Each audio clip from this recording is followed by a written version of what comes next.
오늘은 특별하게 본문을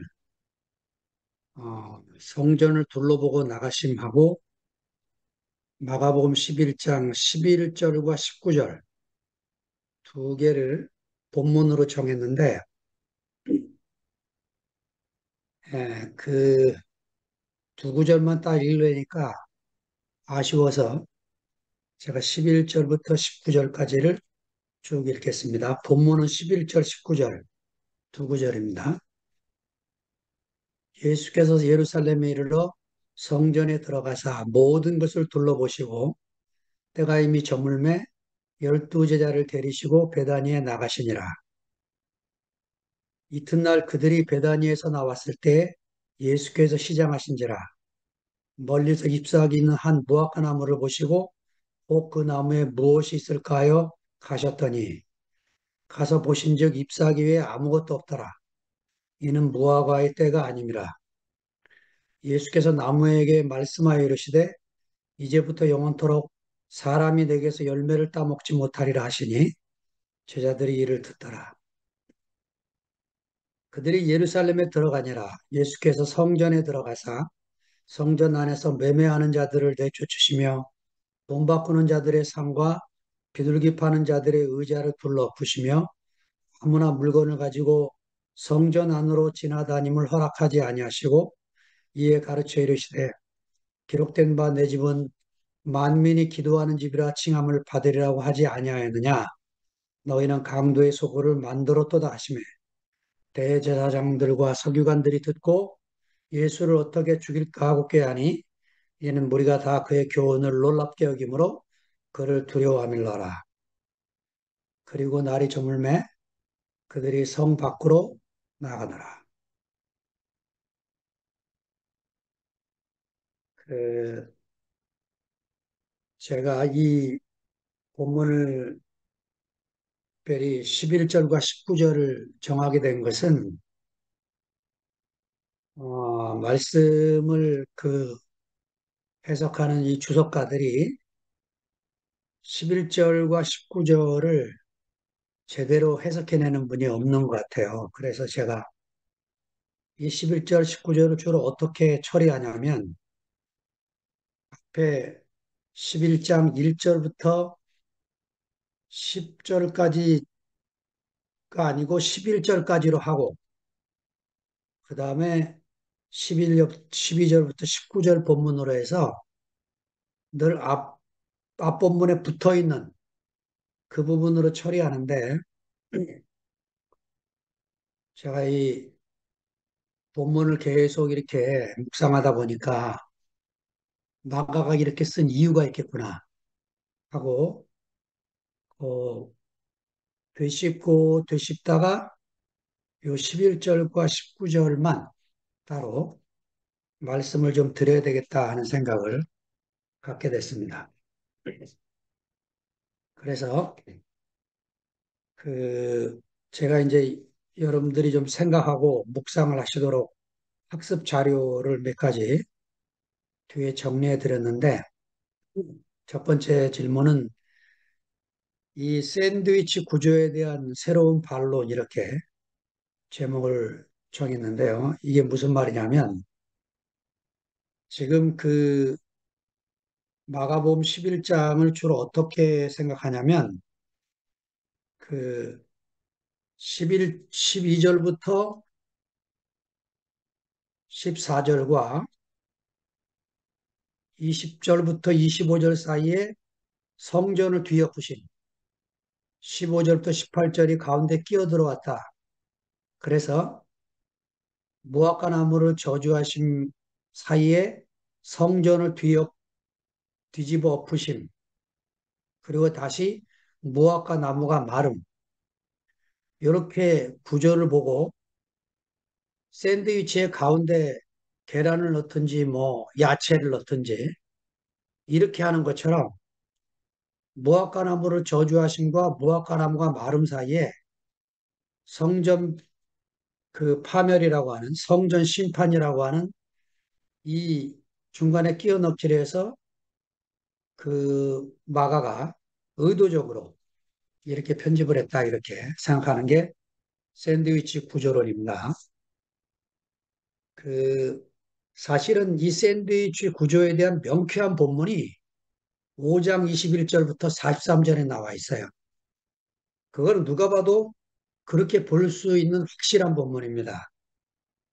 5장 21절부터 24절은 회당장 야이로가 병든 자기 딸을 고쳐달라고 예수님 앞에 간절하게 간구하는데 그 사이에 혈류병 여인이 끼어들어요. 그래서 혈류병 여인을 고쳐주다가 딸아이가 죽었다는 소식을 듣습니다.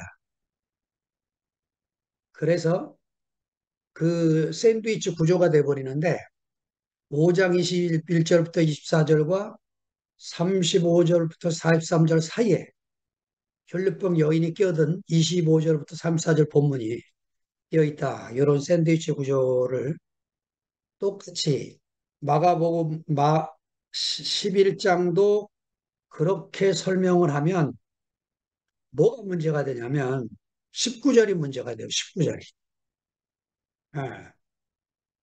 그런 식으로 해석을 하면 마가가 쓸데없이 19절이나 11절을 쓰게 돼요. 본문을 읽을 때 11절과 19절을 빼도 아무 문제 없습니다. 그렇게 생각을 합니다. 그런데 마가는 왜 불편하게 이렇게 11절과 19절을 끼워 넣었을까?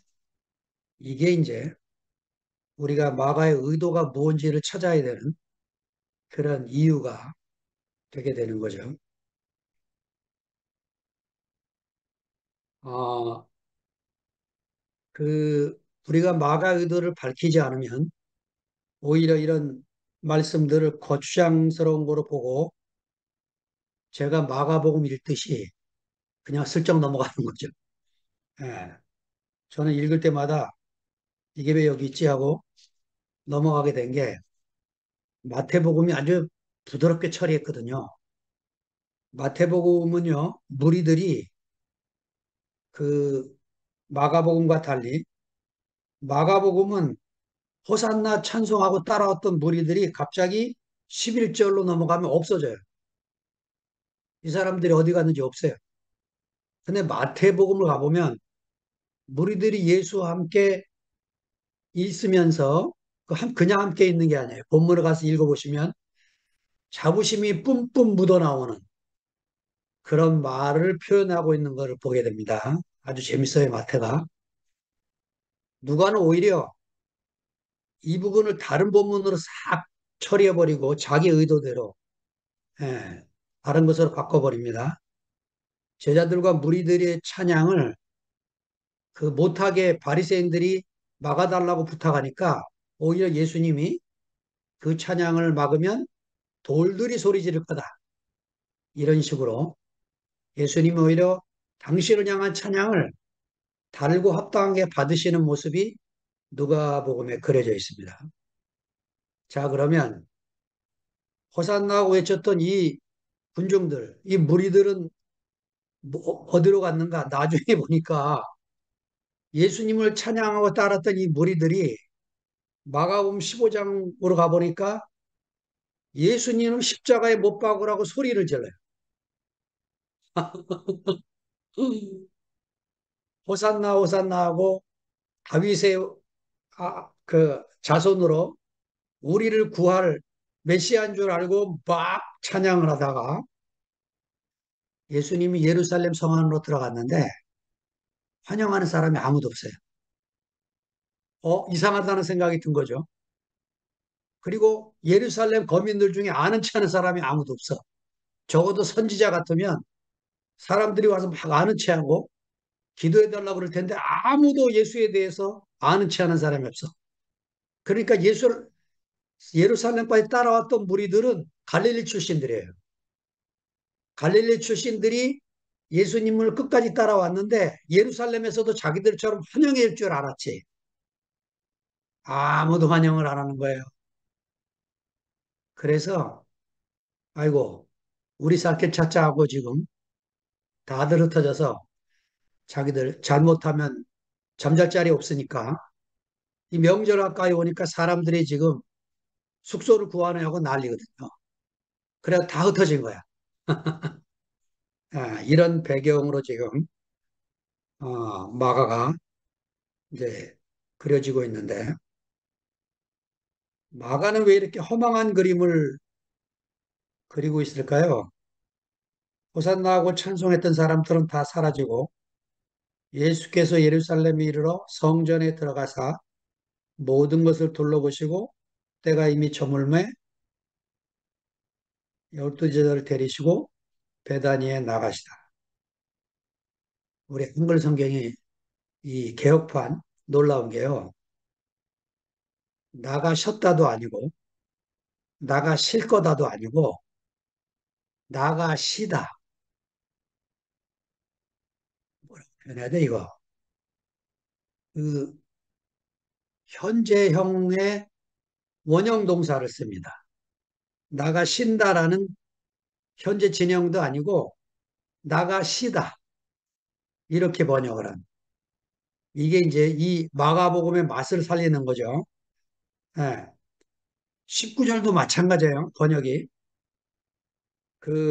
아마 무석경제가 이 19절을 개정개혁으로 올린 것 같은데 19절에 그 1960년대판 마가복음은 개혁성경은 이렇게 썼습니다. 매양 저물매 저희가 성 밖으로 나가더라.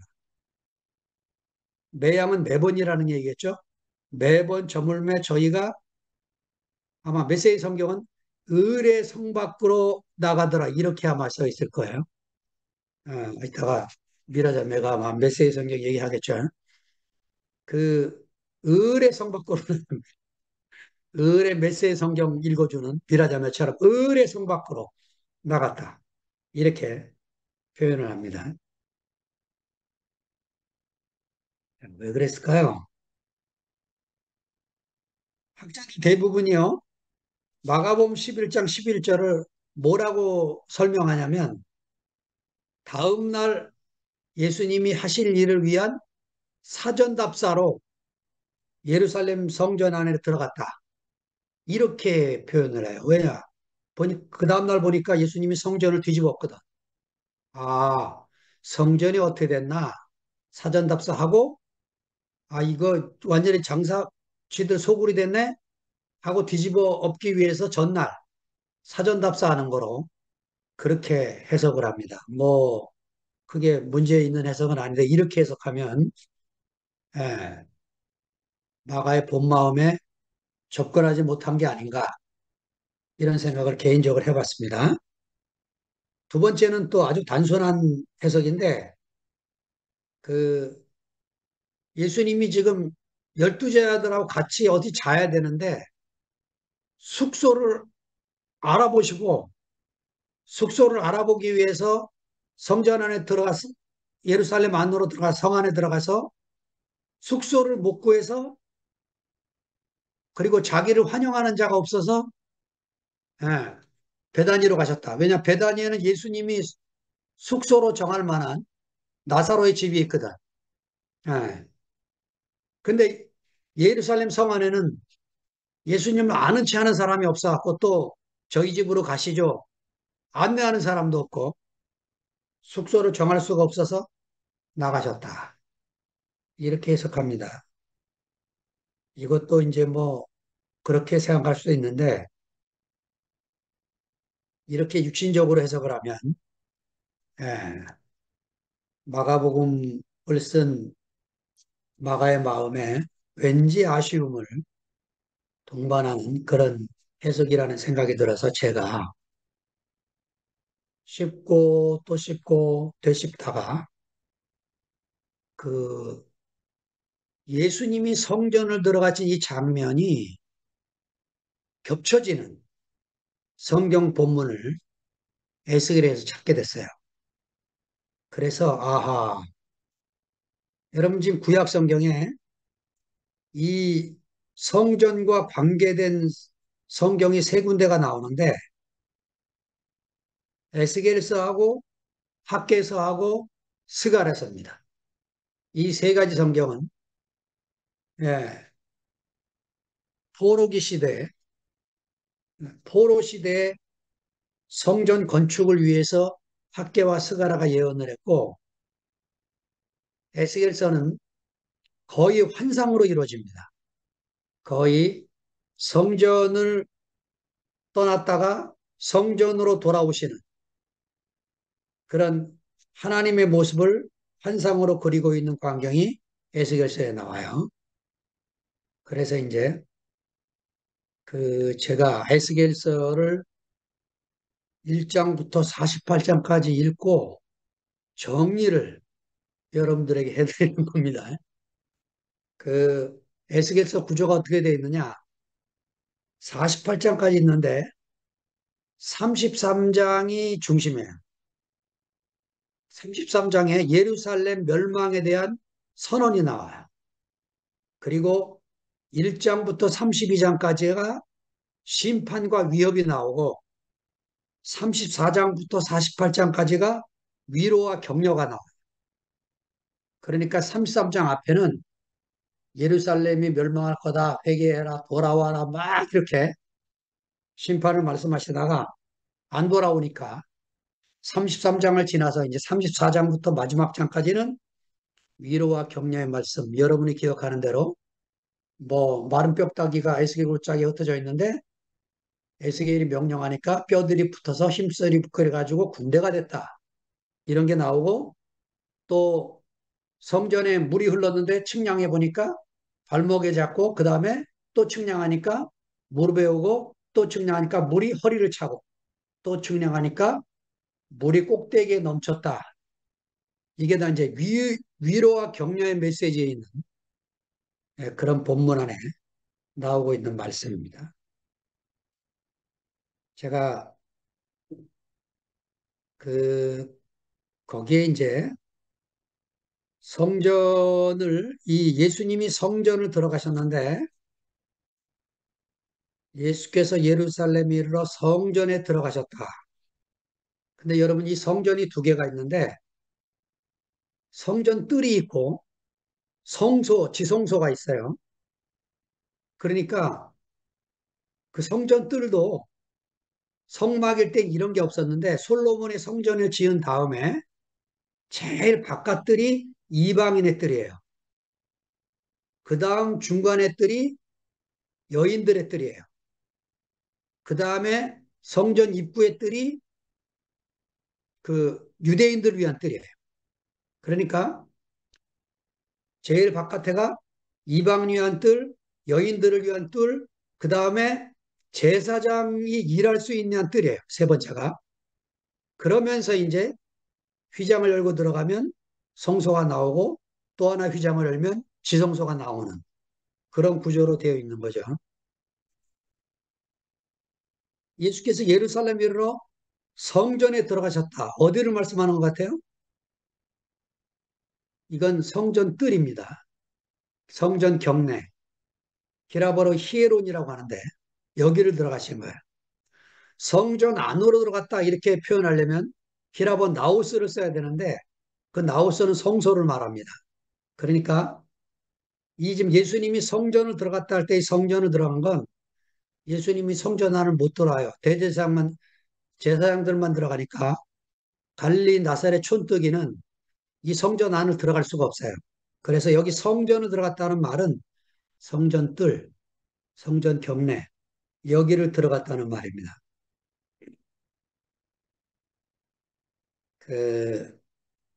이 에스겔서와 관계된 특별히 성전과 관계된 이 에스겔서와 관계된 글을 읽다 보니까 그 독일 시인 실러와 독일 철학자 헤르더의 글이 나오는 거예요.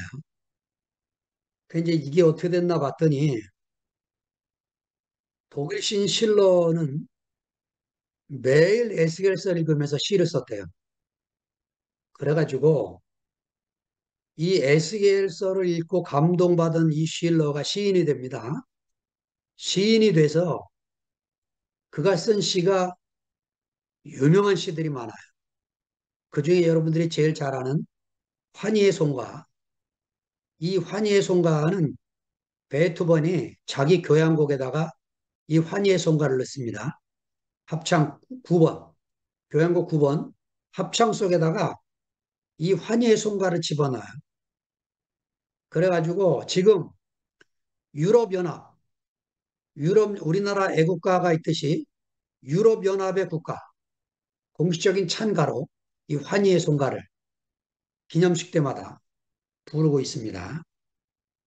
예, 그 독일 철학자 헤르더는 뭐라고 말했냐면 에스겔은 히브리 민족의 세익스피어다.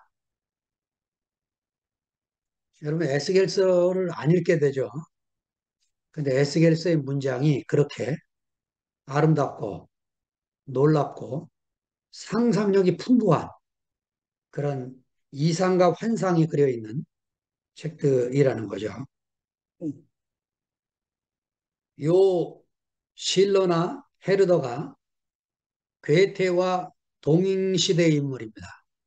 이 시대의 사람들을 바이마르의 고전시대 이렇게 표현을 하는데 이 사람들이 한 마을에 모여서 한 지역에 모여서 문화의 꽃을 피워서 바이마르 공화국을 유명하게 만들었다는 그런 기록이 있습니다. 자, 에스겔서에서 제가 왜 여러분에게 에스겔서를 이렇게 성전하고 연결시키고 싶어 했냐면 에스겔서 1장을 보면요. 하나님의 보좌, 영광의 보좌, 마차가 나타났다가 사라져요. 사라져가지고는 10장에 다시 나타나는데 성전 문지방에 나타나서 동문에 머물러 계시다가 또 사라집니다. 그랬다가 48장으로 넘어가서 마지막 절에 그 43장에 다시 동문으로 들어와서 성전을 가득 채우는데 43장에 그 43장 제가 1절부터 5절을 이거는 이 본문 때문에 제가 여러분에게 일부러 찾아드린 거니까 어, 에스겔서를 제가 43장 1절부터 5절을 다 적을 수가 없어서 제가 읽어드리겠습니다. 그 후에 그가 나를 데리고 문에 이르니 곧 동양한 문이라 이스라엘 하나님의 영광이 동편에서부터 오는데 하나님의 음성이 많은 물소리 같고 땅은 그 영광으로 인하여 빛나니.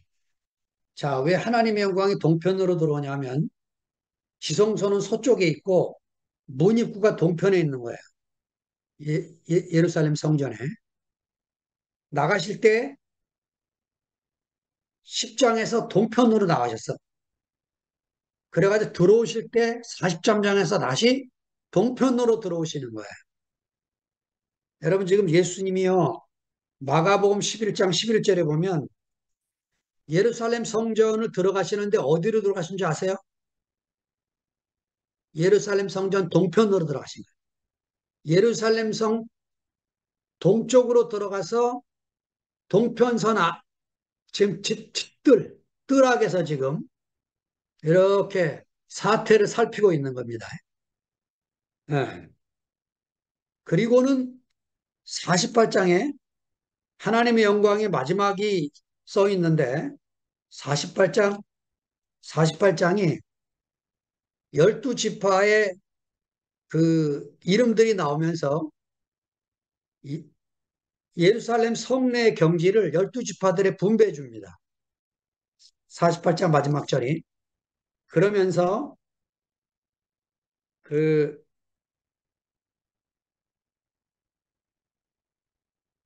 하나님의 말씀이 35절의 마지막에 하나님의 이름이 나오는데 뭐라고 나오냐면 여호와 삼마라고 나와요. 여호와 삼마. 여호와 삼마라는 뜻이 뭐냐? 여호와께서 거기 계시다. 이런 뜻입니다. 여호와께서 거기 계시다. 이게 여호와의 삼마예요. 자, 그러니까 하나님의 마지막 이름이 여호와 삼마예요. 왜 성전이 영광스러운 하나님의 영광이 성전에 이렇게 나타났다 사라졌다 나타났다 사라졌다 하셨나? 지금요, 에스겔은요, 바벨론 포로로 끌려가서 바벨론 땅에 있기 때문에 예루살렘 성전이 어떻게 됐는지 몰라요. 지금 환상 중에 하나님의 손에 이끌려서 예루살렘을 왔다 갔다 하고 있는 겁니다. 그러니까 하나님의 영광이 왔다가 사라졌다가 왔다가 사라졌다가 이러고 있는 거예요, 지금. 그러더니 43장에 하나님의 영광이 동문으로 들어와서 가득 채우는 이 광경이 나오는 겁니다. 마가복음 11장 11절에 있는 것처럼 예수님이 동문으로 들어오셔서 지금 모든 것을 둘러보시고 있는 광경이 성전 실제, 하나님의 영광이 가득 찼던 에스겔의 그 환상이 지금 마가복음 11장 11절에서 이루어지고 있는 광경. 자, 이거는 무슨 순간입니까? 껍데기 성전이 알맹이로 채워지는 순간이에요. 여러분, 땅콩 껍데기는 땅콩 알맹이 때문에 있는 거예요. 땅콩 알맹이가 있으면 땅콩 껍질은 더 이상 필요가 없는 거죠. 땅콩 먹을 때 껍질째 먹는 분 계십니까? 땅콩 알맹이만 먹죠. 계란을 보면 계란은 왜 필요하냐? 병아리가 나올 때까지 필요해. 병아리가 부화하면 껍질은, 계란 껍질은 필요가 없는 거죠. 자, 성전의 실제이신 예수님이 나타나셔서 그 성전의 영광을 채우니까 더 이상 이 성전은 쓸모없는, 껍데기 성전은 사라져야 되는 그런 순간을 지금 말씀하고 계시는 거죠. 자, 학개서 2장 그 6절부터 8절을, 6절, 7절, 8절을 제가 읽어보겠습니다.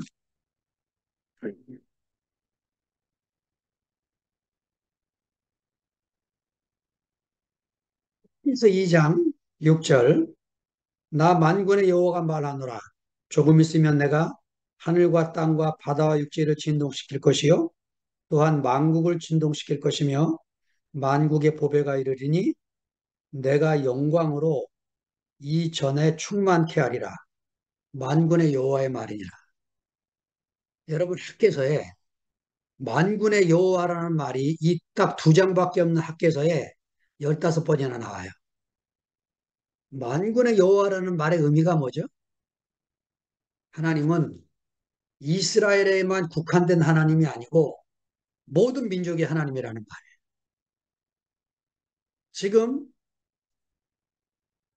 성전이 완전히 폐허가 돼서 이스라엘 백성들 전부가 포로로 끌려가 있는 상황인데도 이 사람들은 하나님은 유태인들의 하나님이에요.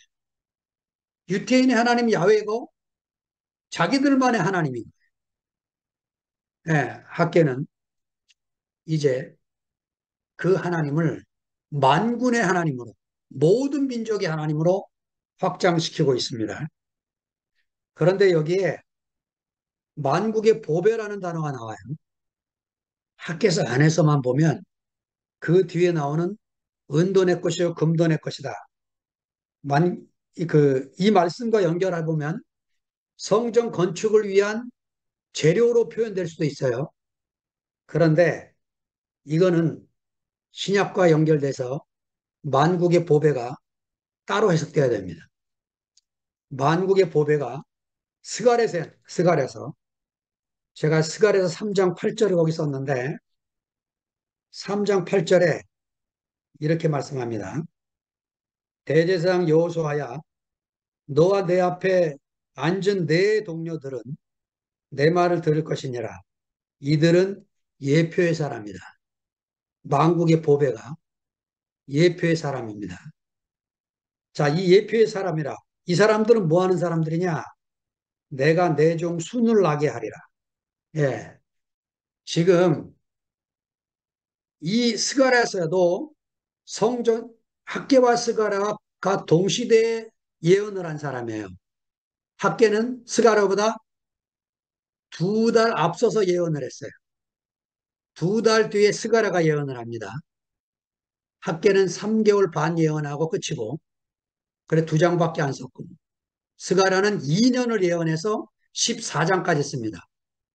두 사람의 목표가 공동 목표인데, 학개는 성전 건축을 말씀을 했고, 스가랴는 성전 건축과 함께 이 물질로 지어지는 성전 건축의 이유가 뭐냐? 이스라엘 공동체의 정체성을 알게 하기 위함이다. 여기 메시지 서론에 나와요. 그 메시지 성경을 읽어야 여러분에게 도움이 좀 됩니다. 그래서 막 지금 스가랴 6장 12절에 스가랴 6장 12절로 또 가봅니다. 예표의 사람들이 순을 나게 하겠다 그랬는데 12절이 더 구체적으로 나와요. 6장 12절 예표의 사람들 이름이 나오는데 10절에 보니까 네 사람 이름이 나와요. 헬데, 도비야, 여다야, 스바냐 아들 요시야. 요 네 사람의 이름이 나오면서 그들에게 12절에 이렇게 말합니다. 고하여 이르기를 만군의 여호와께서 말씀하시되, 여기도 또 만군의 여호와가 나오죠. 스가랴서 14장에 만군의 여호와가 몇 번 나오느냐? 49번이나 나와요. 자, 그러니까 학개와 스가랴는 지금요 모든 민족의 하나님으로 확장시키기 위해서 이 성전 건축을 말씀하고 있는 거예요. 모든 민족의 하나님. 무슨 얘기입니까? 이스라엘이 회복이 돼서 축복의 통로가 돼야 된다. 축복의 통로가 돼서 이스라엘이 복을 받고 그 복이 모든 민족에게 흘러가도록 말씀하고 계시는 거죠. 예. 자, 만군의 여호와가 말씀을 하시는데 만군의 여호와께서 말씀하시기를 보라. 순이라 이름하는 사람이 자 순이 또 나왔어요. 싹 새싹 순이라 이름하는 사람이 자기 곳에서 돋아나서 여호와의 전을 건축하리라. 자 순이 나옵니다. 이 순이 그 갑자기 대나무 밭에 가면 대나무 순이 나오는데 이게 뭐 5년에 한 번 나오든가 7년에 한 번 나오든가 그런데요. 씨가 심겨지면 무씨도 한 일주일만에 한 번 나와서 제가 초보자 농사할 때 씨를 심으면 금방 나오는데 얘는 왜 이렇게 안 나오고 나 들고 팠던 적도 있어요. 무씨가 하도 안 나와서. 그랬더니 우리 홍성 자매가 무씨는 한 일주일 지나서 나온다고 기다려 보시라고 기다렸더니 진짜 무씨가 나오더라고요. 지금 이 순이라고 하는 씨가 예표의 사람들로 인해서 이 순이라는 씨가 준비돼서 돋아나서 하나님의 전을 건축하게 될 거다. 스가랴서로만 얘기를 하면 아마 이 순이 나올 때 성전 건축이 완공되겠구나. 예, 뭐 이들의 예언대로 2년 만에 솔로몬 성전에는 비교 안 되지만 아담한 성전이 완공돼서 완공식도 해요. 헌당식을 합니다. 그런데 그거로 말하면 안 되죠. 이 순이라 이름하는 사람이 자기 곳에서 돋아나서 여호와의 전을 건축하는데 예수님이 지금 예루살렘 성전으로 들어가서 이 성전의 껍데기를 채우심과 동시에 이 성전을 허물어서 성벽을 허물어서 예, 하나님의 이름이 만군의 하나님이 되게 하고 예수의 이름으로 말미암아 하나님이 우리의 아버지가 되게 하시기 위해서 오신 분이라는 거죠. 예, 하나님의 영광과 관계된 장을 제가 읽으면서 이런 놀라운 은혜를 읽고 이번 주에 특별히 그 지난주에는 진광의 장례식을 치르고 이제 이번 주에 또 이렇게 목사님 장례식을 겪는 거를 보면서 야, 정말 하나님이 우리에게 당신의 영광을 보여주고 간 두 사람, 진광이와 이열래 목사님 너무 감사가 돼요. 예, 19살에 가신 분하고 만 87, 한국 나이로 38,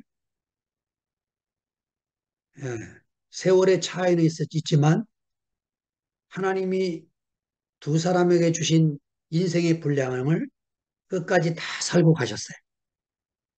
우리 진광이는 진광이대로 그 19, 20살의 나이를 꽉 채워서 그 이름 그대로 우리에게 찬빛을 주고 갔어요. 예, 목요일 날 우리 2PM 전용봉이 정말 기대가 됩니다. 그리고 이열래 목사님, 이열래 목사님도 자기 인생에 주신 하나님의 은혜를 우리에게 유중으로 남기시고 87세의 마지막을 마무리 지으셨어요. 예, 내일 모레 그 발인 예배도 제가 특별한 일 없으면 가서 참여하고 싶은 마음이라서 가려고 하는데, 예, 우리에게 그 하나님의 필요로 지어진 인생, 인생의 목적이 무엇인지를 밝혀주신 목사님, 정말 감사해요. 그래서 당신이 달려갈 길을 다 달렸고, 진광이도 달려갈 길을 다 맞춰서 그 바턴을 저와 여러분에게 넘겨주었기 때문에 또 우리가 그 바턴을 이어받아서 이어달리기를 해야 되는 중요한 시점에 있다고 여겨지는 순간입니다.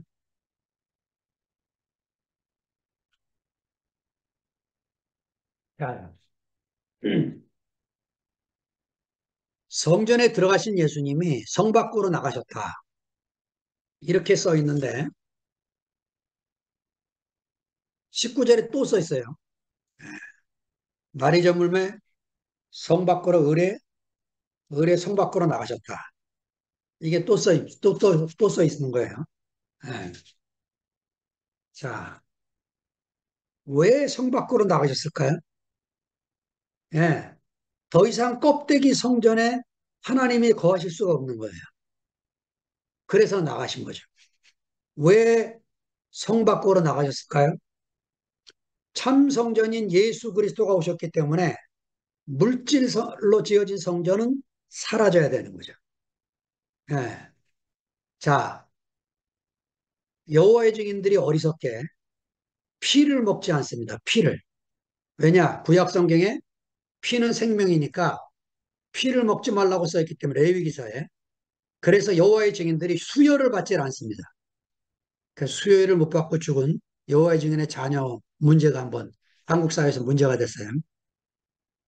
성경에 써 있기 때문에 그렇게 하는 거죠.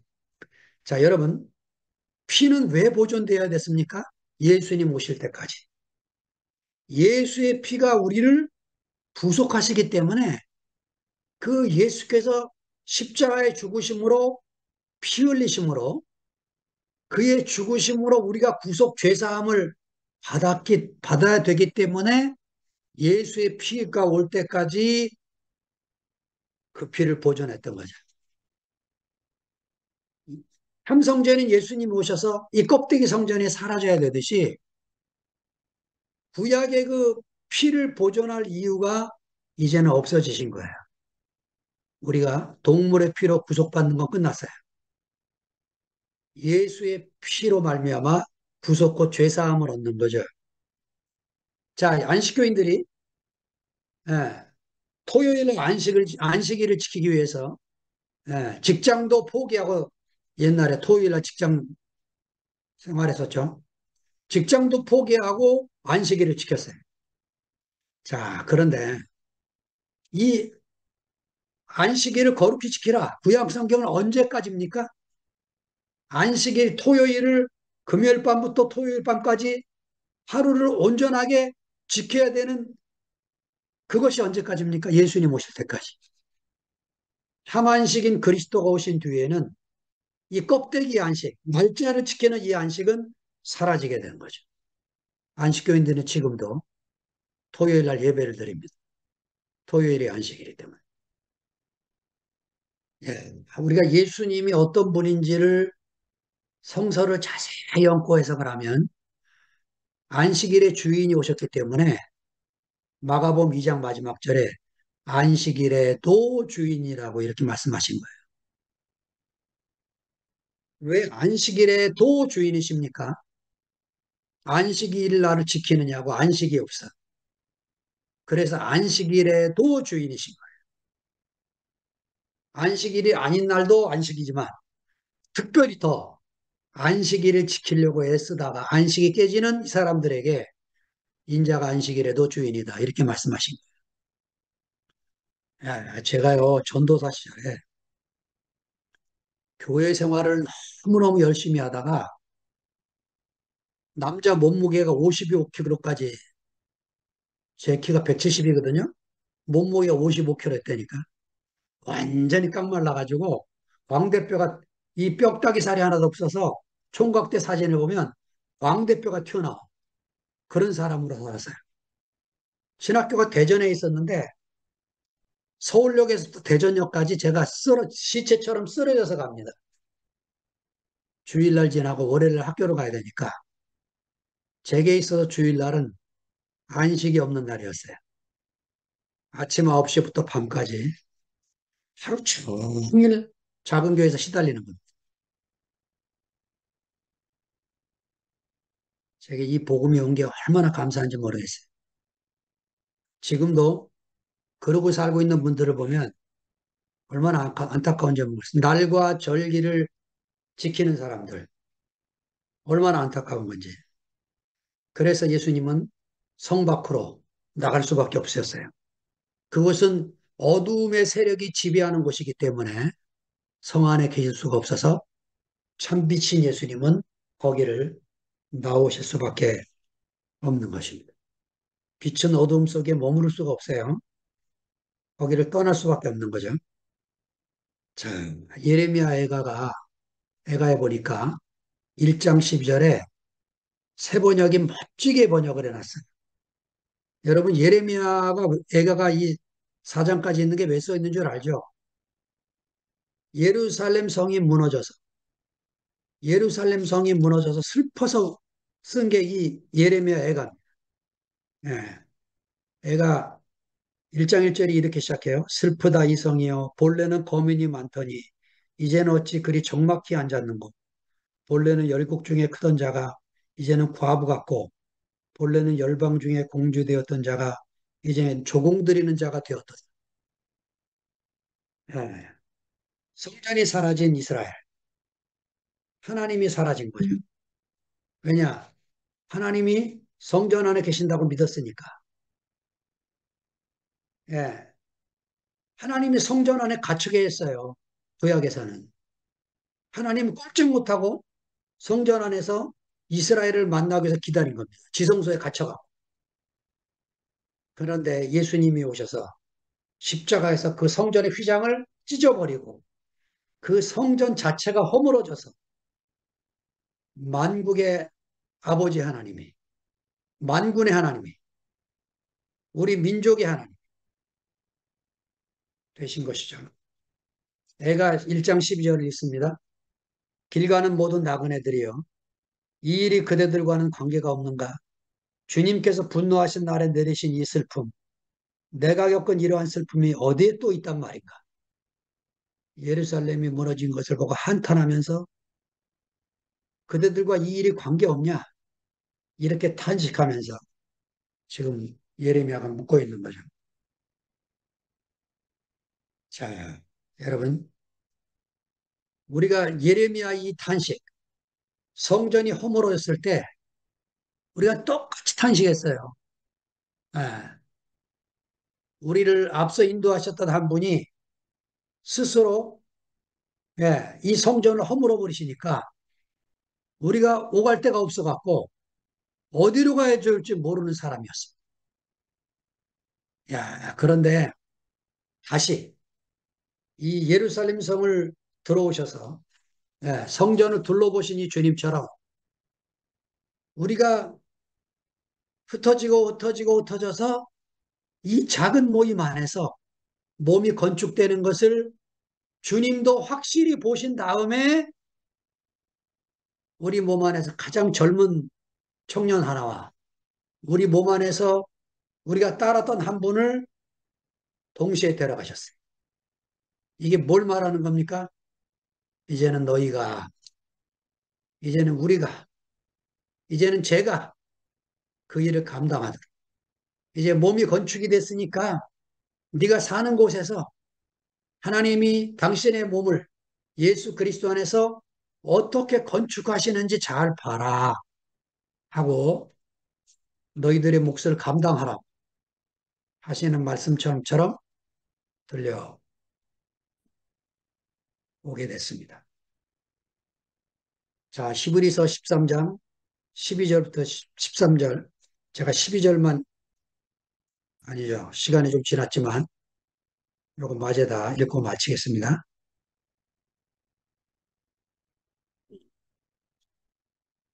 그러므로 예수도 자기 피로서 백성을 거룩히 하려고 성문 밖에서 고난을 받으셨느니라. 그런즉 우리는 그 능력을 지고 영문 밖으로 그에게 나아가자. 우리가 여기는 영구한 도성이 없고 오직 장차올 것을 찾나니. 자, 우리가 예수님과 함께 성문을 떠나서 영문 밖으로 나오게 됩니다. 예수님과 함께 영문 밖으로 나왔어요. 왜요? 장차올 도성을 바라보고 그 장차할 도성을 향하여 가고 있는 것입니다. 그러니까 여러분, 하나님의 나라는 완성된 나라로 주어지는 게 아니고 완전한 하나님의 나라는 없어요. 이 지구상에. 오늘 우리에게 주어진 하나님의 나라를 우리가 누리고 경험하고 또 장차올 하나님의 도성, 하나님의 나라를 향하여 매일매일 앞으로 전진해 나가는 것입니다. 그래서 우리가 매일 모이는 거예요. 오늘도 오늘만큼의 하나님의 나라를 하늘로부터 내려주시기 때문에 그 나라를 또 우리가 누리고 먹고 마시기 위해서 우리가 이렇게 말씀 앞에 앉아있게 되어지는 거죠. 부족한 제 말씀을 들어주셔서 감사합니다. 주님을 찬양합니다.